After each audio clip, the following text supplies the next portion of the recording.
Okay, so 7:30. My plan is finish packing up, probably separate out some stuff to stay at the hostel, and then we're gonna head over to Casco Viejo, which is the old town of Bilbao and where we're gonna be starting our visit. I went to Bilbao as a last hurrah before my study abroad ended, and I headed back to the States. Over the past few months, I've traveled all over Spain, solo tripping to fairy tale villages dotting the east, touring palaces in the west, and taking group trips to the south. Yet, I had never visited the north, even though the language and culture fascinated me, which is how I found myself here, taking a solo trip on the weekend before my final exams, squeezing in just one more adventure before waving goodbye. Over the next few days, we'll tour Bilbao, learning about its rich history and incredible architecture, before hopping on a bus and seeing the Pearl of Europe, or San Sebastian. Along the way, we'll try incredible food, see heart-stopping views, and have a fantastic trip.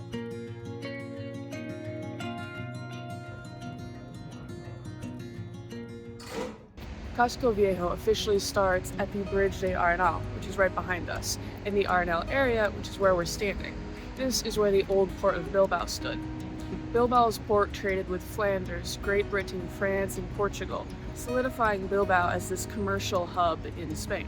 As you can see, it's currently still raining, but you know the saying, there's no bad weather, only bad clothing. And since we are dressed for the occasion, I have my umbrella here, I think we're all good. Casco Viejo is a fairly small area defined by Los Siete Calles, a series of 7 streets named after old trades and shops in the area. These streets form a grid, where homes, shops, and churches still line the bustling streets. While we could spend days walking these historic streets, I only have a few hours to explore. So we'll be stopping at 3 of the most iconic sites, ranging from imposing cathedrals to floating markets. Our first stop is the Arriaga Theater, a 19th century theater looming over the main plaza. It's named after Juan Crisostomo de Arriaga, a Basque composer often referred to as the Spanish Mozart. The building itself is neo-Baroque, a popular style at the end of the 19th century. Baroque is defined by incredibly ornate and theatrical details, like the swirling plaster and lifelike statues. The neo part is less an indication of style and more tells us when it was constructed. Baroque was a style initially developed during the 1600s, so pieces like this, designed hundreds of years later, are referred to as neo-Baroque. A few blocks past the theater, hidden between towering houses that curl over the street, is the Cathedral de Santiago, or the Bilboko dan Joaquin Cathedrala. The cathedral is the headquarters of the Diocese of Bilbao, and is Gothic, which we can know from 3 clues. First, that beautiful rose-shaped stained glass window. Gothic places a huge emphasis on light, associating it with divinity. Second, the slightly threatening spears on top of the cathedral. Finally, the arch decorating the entrance, whose pointed shape is a defining feature of Gothic. Alright, it's about time for lunch. So, before heading to the more modern part of the city, we're gonna have lunch overlooking the river at a historic marketplace called Mercado de Ribera. Built in 1929, Mercado de la Ribera is a floating plaza overflowing with produce, meat, baked goods, and tasty traditional food called pinchos. With its detailed plasterwork, incredible stained glass, and design flourishes, it's an Art Deco structure. The main floor is home to a normal market, which can get quite crowded, and a small restaurant area in the back, with several stalls selling food and drinks. Here, you'll find a healthy mix of locals shopping for dinner and tourists popping in to try traditional foods and gawk at the day's catches. For lunch, I enjoyed a plate of pinchos, a version of tapas native to the north, for only a few euros. From delicious crab dumplings to shrimp salad, the Basque Country has some of the best seafood in Spain. This meal was no exception. Alright, since we've just finished up lunch, we're gonna wrap up Casco Vieja and move on to the modern part of Bilbao. In the late 19th century, the population of Bilbao had grown too big for little Casco Viejo, so the city expanded, leaping to the other side of the river. Here, the area of Ensanche, and thus modern Bilbao, was born. In cities across the world, sightseeing is often limited to a small, historical part of town, avoiding blocks of a dull, concrete jungle. Bilbao is an incredible exception. Within the city limits, some of the world's best architects and artists have come together to turn the Ensanche into a living museum of modern art. This afternoon, we'll stop at 3 of my favorite sites before ending up at the Guggenheim, one of the world's best modern art museums and a symbol of Bilbao's modernization. Our first stop is the Abando station, the main train station in Bilbao. Built in 1948, it's iconic for its incredibly beautiful stained glass window that overlooks the water. It is built in a neoclassical/classical revival style. As we can see in the station, neoclassical uses symmetry, simple geometry, and a very clean and elegant look to create an efficient and regal structure.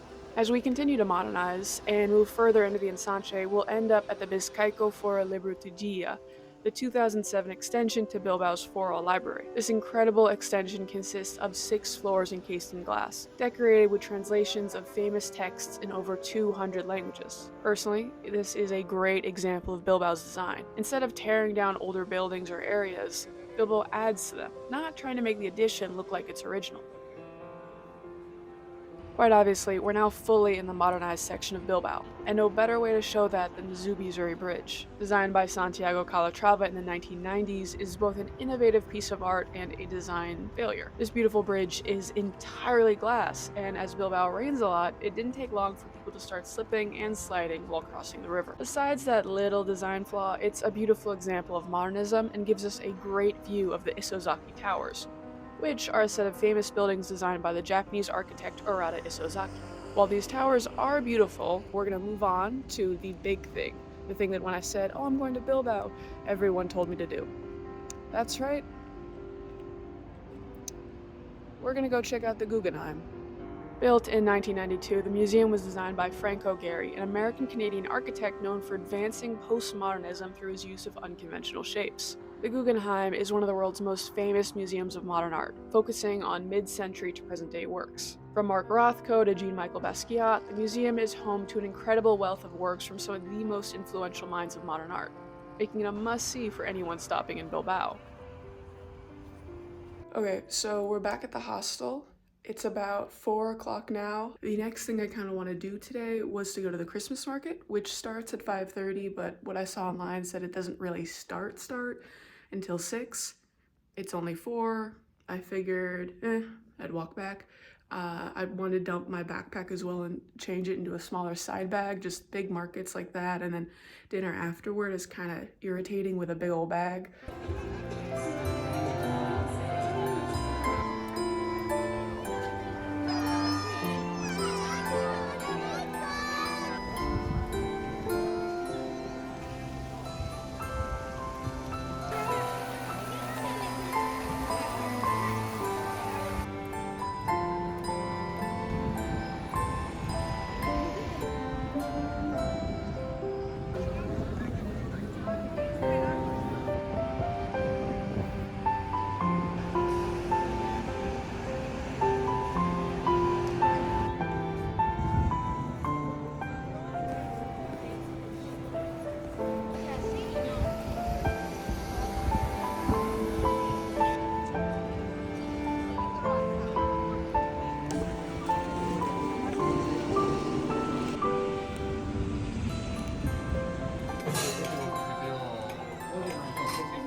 Okay, it's like 8 a.m. and we're heading to the bus terminal.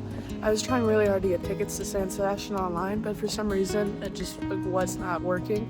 So my plan is we're gonna go over to the terminal and we're gonna see if they have like a self-serve machine maybe or something like that, or just see if they just take cash on the bus. I have no idea. Luckily, I was able to buy a ticket for the next bus out and was on my way within the hour. While Bilbao was incredible, I was excited to visit one of Spain's culinary capitals and the pearl of Europe, San Sebastian. Well, it's about 11. I just got off the bus and had some coffee. Frankly, I don't even know if you can hear me over the waves. We're on the beach. Check-in for my hostel is until 1, and obviously I have a very large bag I need to drop off. So I was thinking I'm just gonna wander the beach until, maybe 1-ish, go get some lunch, and then make my way over to my hostel. And then after that, we'll see where the day takes us. San Sebastian, or Donostia, the Basque name, was originally a seafaring town of sailors, explorers, and fishermen, and the sea is still its crown jewel. While the town has several beaches, its most famous is La Concha Beach, which has actually been named the best beach in both Europe and Spain. This beautiful beach's popularity dates back to 1845 when Isabel II visited after her doctors recommended bathing in the sea as a remedy for her skin problems. While we don't know if that was true or not, her visit made the town immensely popular as the rest of the court and high society aristocrats followed in her wake, eventually giving San Sebastian the nickname of the Pearl of the Cantabrian Sea.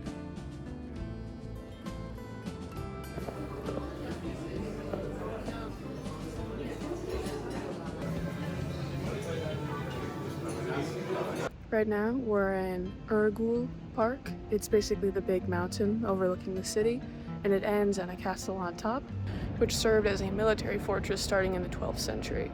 It's now been turned into a museum, I think, but I've been told it's an incredible viewpoint. So let's go. Named Castillo de la Mota, or Castle of the High Hill, this fortress has played a key role in defending the city for decades.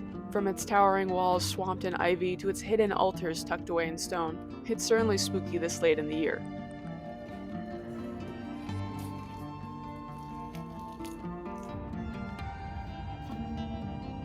So, like I said before, the entire mountain was basically turned into a mountain fortress, which means there's, I think it said 4 or 5 different, basically like mini fortresses is the best thing I could think to describe it. The one we just went to was the governor's. Next is Santiago, if I can find it. And then there's 2 others. And then we're also gonna go off the path because apparently there's also a small cemetery here that's home to the bodies of English soldiers who died in the First Carlist War. I know, it's a bundle of joy over here, but it does look really interesting.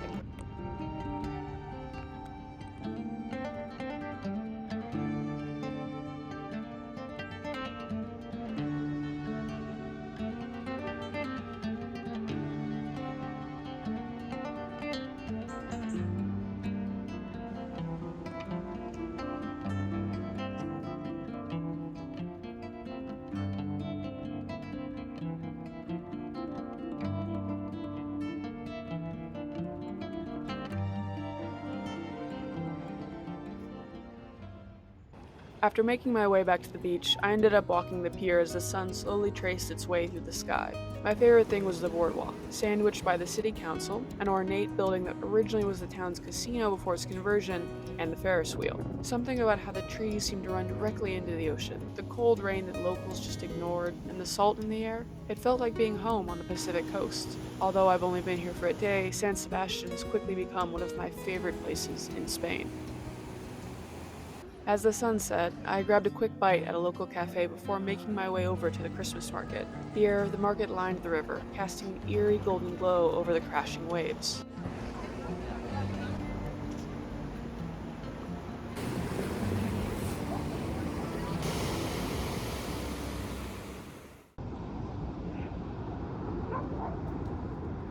My thought was starting today with a beach walk.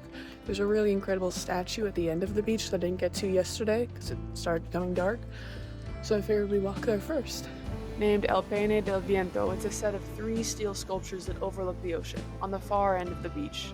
Created by artist Eduardo Chiata, they focus on how we interact with space and were completed in 1976.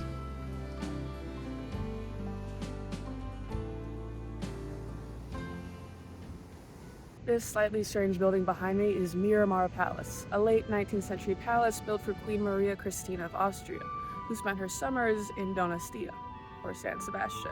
It was designed by a British architect named Selden Woolman, who designed it to look like a British manor in the countryside, making it slightly out of place on the Spanish coast.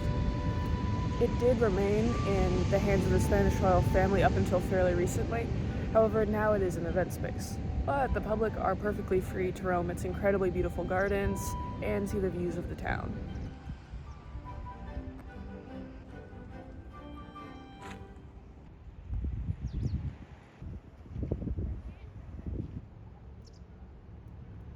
As the day drew to an end and my train back to Madrid grew closer and closer, I was so glad that I decided to take this trip. It would have been really easy to just spend another weekend studying, going to the same parks, and doing the same thing. Instead, I pushed myself to explore and do something that I know I'll remember for the rest of my life. So, I hope you've enjoyed our journey through the Basque Country, a beautiful region with an incredible history and even more amazing food. Thank you for watching, and I'm Elektra, reminding you to go out and start exploring.